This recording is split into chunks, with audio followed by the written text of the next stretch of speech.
अध्याय 6 सात गुरु और उनका आभा मंडल।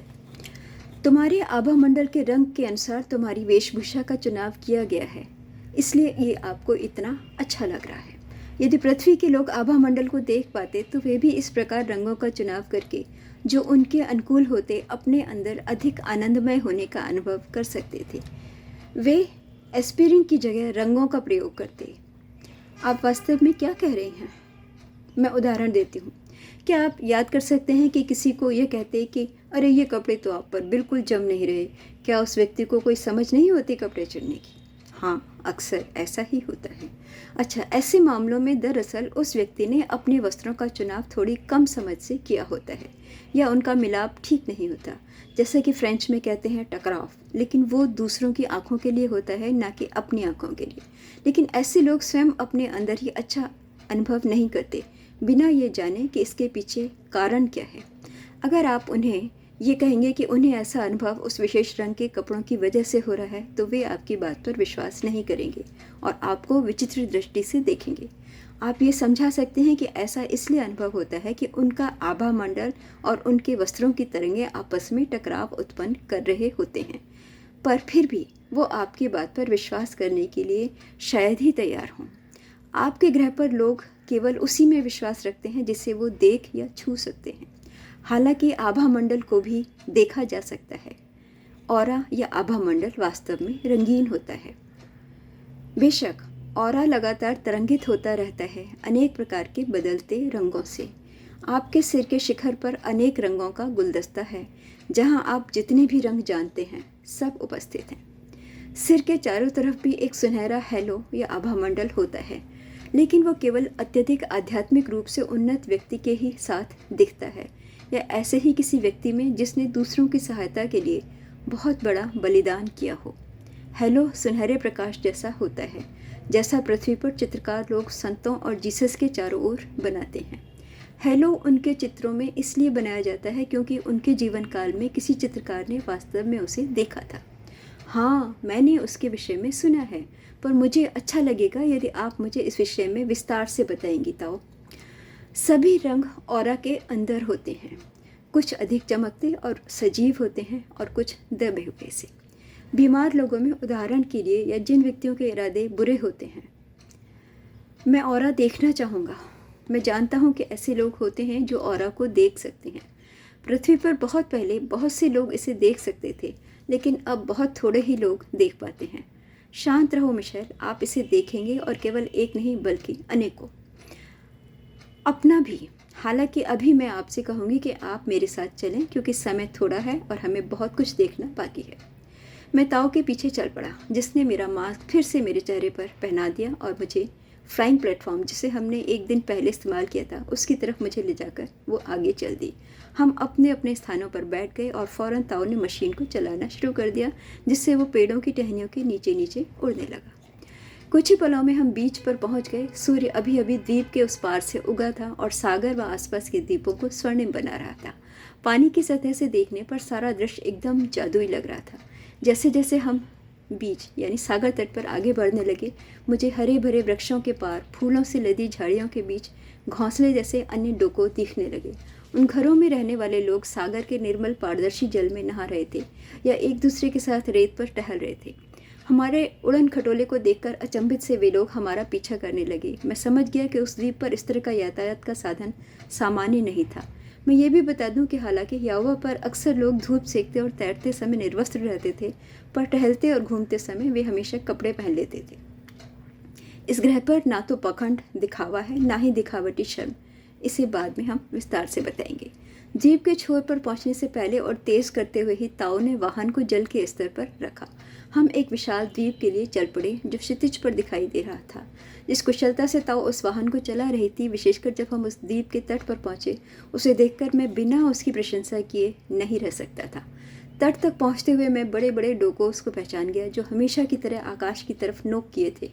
मैंने एक समूह के 9 को गिना, पर उस द्वीप पर और भी अनेक छोटे और बिल्कुल ना दिखाई देने वाले और भी डोको बिखरे हुए थे। ताओ हमें और ऊपर ले गई और जल्दी ही हम, ताओ के शब्दों में कहूँ तो, कोत्रा को डोस डोको यानी 9 डोको के नगर के ऊपर उड़ रहे थे। बड़ी कुशलता से ताओ हमें डोकोस के बीचों बीच स्थित एक सुंदर से पार्क के नीचे ले गई। मास्क पहने होने पर भी मैं महसूस कर रहा था कि ह्याओबा पर जो सुनहरा प्रकाश व्याप्त था वो इन डोकों के आसपास और अधिक सघन था दूसरे स्थानों की तुलना में। ताओ ने सुनिश्चित कर दिया कि मैं समझने में कोई गलती नहीं कर रहा था, लेकिन वो उस प्रक्रम को ठीक से स्पष्ट नहीं कर सकी क्योंकि वे हमारा इंतज़ार कर रहे थे। वो मुझे तालाबों के किनारे किनारे एक हरे भरे रास्ते पर लेकर आगे बढ़ने लगी। अद्भुत जलीय पक्षी कलरव कर रहे थे और छोटे छोटे निर्झर मरमर करते हुए बह रहे थे। ताओ के साथ साथ चलने के लिए मुझे लगभग दौड़ना ही पड़ रहा था, लेकिन मुझे ये पसंद नहीं आया कि मैं उससे धीमे चलने के लिए कहता। वो किसी विषय में डूबी हुई व्यस्त सी लग रही थी जो कि उसके लिए सहज नहीं था। एक बार तो जब मैंने छलांग लगाने की कोशिश की तो हालात बिल्कुल बर्बादी वाले हो गए, क्योंकि मैं अपने को खुश करना चाह रहा था ये सिद्ध करके कि मैं ताओ के साथ चल सकता था। गुरुत्वाकर्षण बल में अंतर होने के कारण मैंने अपनी कूद को गलत ढंग से ले लिया और गिरने से बचने के लिए मुझे पेड़ को पकड़ना पड़ा जो ठीक पानी के किनारे उगा हुआ था। अंत में हम केंद्र में स्थित डोकों में पहुंच गए और प्रवेश द्वार पर लगे प्रकाश के नीचे खड़े हो गए। ताओ काफ़ी क्षणों तक ध्यानमग्न लगी, फिर उसने मुझे कंधे से पकड़ा और हम दीवार के अंदर होकर निकल गए। उसने फौरन मेरा मास्क उतार दिया और मुझे आधी आंखें बंद आधी खुली रखने के लिए कहा, जिसे मैंने तुरंत मान लिया। मेरी पलकों से छनकर प्रकाश मेरी आंखों में आ रहा था और थोड़ी देर बाद मैं अपनी आंखें पूरी तरह से खोल सका। मैं कहूँगा कि यह सुनहरा प्रकाश जो मेरे डोकों की तुलना में बहुत अधिक तीव्र था, शुरू में बहुत अधिक असहज लगी। अब मैं अधिक जिज्ञासु हो गया था, क्योंकि ताओ तो जो आमतौर पर बहुत खुलकर व्यवहार करती थी, बिना किसी औपचारिकता के अब अचानक ही अलग तरह से बर्ताव करने लगी थी। ऐसा क्यों था? वो डोको करीब 100 मीटर व्यास का था। हम सीधे चल पड़े, हालांकि थोड़ा धीमे धीमे, केंद्र की तरफ जहाँ 7 सीटें थीं, जिनमें से प्रत्येक भरी हुई थी और जो अर्धचंद्राकार ढंग से लगी थी। उनमें आसीन व्यक्ति स्थिर थे और पहले तो मुझे लगा कि वे मूर्तियाँ थीं। दिखने में वे ताओ जैसे ही थे, हालांकि उनके बाल अधिक लंबे थे और उनके चेहरे की भाव भंगिमा गंभीर थी, जिससे लग रहा था कि वे सभी वयोवृद्ध थे। उनके नेत्र आत्मज्योति से दीप्त लग रहे थे, जो मुझे कुछ विचलित कर रहे थे। जिस बात ने मुझे सबसे अधिक हतप्रभ किया वो था उनके सिरों के चारों ओर छाया घनीभूत सुनहरा प्रकाश, जो बाहर व्याप्त प्रकाश की तुलना में अंदर कहीं अधिक था और मुख्यतः उनके सिरों पर ही तीव्रतम था। 15 वर्ष की आयु से अभी तक मुझे याद नहीं आ रहा था कि कभी मैंने किसी व्यक्ति से कोई डर अनुभव किया हो, चाहे वो व्यक्ति कितना ही बड़ा ओहदेदार क्यों न हो, कितना ही महत्वपूर्ण रहा हो या अपने को महत्वपूर्ण समझने वाला हो। मैंने किसी के पद को लेकर कभी कोई भय महसूस नहीं किया था, ना ही मुझे कभी अपनी राय बताने में कोई संकोच होता था। मेरे लिए देश का राष्ट्रपति भी केवल एक मनुष्य ही है और मुझे ये देखकर हंसी सी आती थी कि लोग खुद को वीआईपी मानते हैं।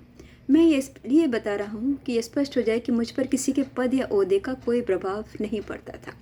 डोको में सब कुछ बदल गया जब उनमें से एक ने हाथ उठाकर इशारा किया कि मैं और ताओ उनके सामने बैठ जाएं, तो मैं सचमुच ही हतप्रभ था और ये शब्द भी उसे व्यक्त करने के लिए हल्का है। मैं कल्पना नहीं कर सकता था कि इतने प्रकाशमय व्यक्ति भी होते हैं। ऐसा लग रहा था कि जैसे वे अंदर से अग्नि थे और अंदर से प्रकाश किरणें फैला रहे थे। वे चट्टान जैसे आसन पर, जिन पर कपड़े बिछे थे, अपने मेरुदंड को सीधा रखकर बैठे थे। प्रत्येक आसन भिन्न रंग का था, कुछ केवल थोड़े से ही भिन्न और कोई अपने आस पास वाले से बिल्कुल भिन्न रंग के थे। उनके वस्त्र भी अलग अलग रंगों के थे जो उन पर पूरी तरह से फब रहे थे। वे सभी उस आसन में बैठे थे जिसे हम पृथ्वी पर पद्मासन कहते हैं, जो कि महात्मा बुद्ध के जैसा था। हाथ घुटनों पर टिके थे।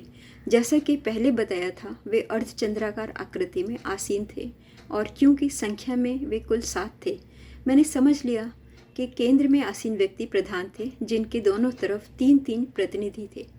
हालांकि उस समय प्रभावित होने के कारण मैं इस प्रकार नहीं समझ रहा था, यह मेरे मस्तिष्क में केवल बाद में आया। मध्य में आसीन महापुरुष ने स्वरमयी किंतु अधिकारपूर्ण गंभीर वाणी में मुझे संबोधित किया। मैं तो अचंभित था इस पर, विशेषकर इसलिए क्योंकि उन्होंने विशुद्ध फ्रेंच भाषा में मुझसे वार्तालाप किया। हम लोगों में आपका स्वागत है मिशेल। परमात्मा आपकी सहायता करें और आपको प्रदीप्त करें। वह पद्मासन में ही धीमे धीमे अपने आसन से ऊपर उठे और तैरते हुए मेरी तरफ आने लगे। मुझे इस पर बहुत आश्चर्य नहीं हुआ क्योंकि ताओ पहले ही मेरे सामने लेविटेशन की इस प्रक्रिया का प्रदर्शन कर चुकी थी। अपने अंदर उमड़ती अपार श्रद्धा के कारण मैं उन महात्मा पुरुष के सामने खड़ा होना चाहता था। उठकर खड़े होने का प्रयास करने पर मैंने पाया कि मैं ऐसा नहीं कर पा रहा था, जैसे कि मुझे अपने आसन में काट मार गया हो। वो मेरे सामने ठीक ऊपर रुक गए, अपने दोनों हाथ मेरे सिर पर रखते हुए, अंगूठों को मेरे मस्तक पर, नाक के ऊपर रखते हुए, पीनियल ग्रंथि के ऊपर और उंगलियां मेरे सिर के ऊपर जोड़ते हुए। उस क्षण मैं उस आनंद में इतना निमग्न था कि कुछ भी नहीं समझ सका। ताओ ने बाद में मुझे यह सब विस्तार से बताया। जितनी देर उनके हाथ मेरे सिर पर रहे, ऐसा लगा कि मेरा शरीर कहीं था ही नहीं। एक कोमल नरमाहट और मधुर सुगंधी मेरे शरीर से उत्पन्न हो रही थी, जो ऐसे मधुर संगीत की तरह फैल रही थी जिसे कानों से नहीं सुना जा सकता था। अचानक अपने सामने की आकृति के चारों तरफ मुझे रंग बिरंगे प्रकाश की किरणें प्रसारित होती दिखीं, और जैसे जैसे वो वापस अपने आसन पर पहुँचे, मैं उनके हर तरफ रंग बिरंगे प्रकाश को देख पा रहा था। ऐसे रंग जिन्हें मैं पहले नहीं देख पा रहा था। मुख्य रंग हल्का गुलाबी था, जो सातों आकृतियों को बादल की तरह आवृत किए हुए था, और उनके चलने पर वही प्रकाश हमें भी अपने अंदर समा लेता था। जब मैं पूरी तरह से सामान्य होकर ताओ पर ध्यान दे सका तो उसे भी अद्भुत रंगों से आवृत पाया, जो उन सातों आकृतियों के चारों ओर व्याप्त प्रकाश से कुछ कम चमकीला था।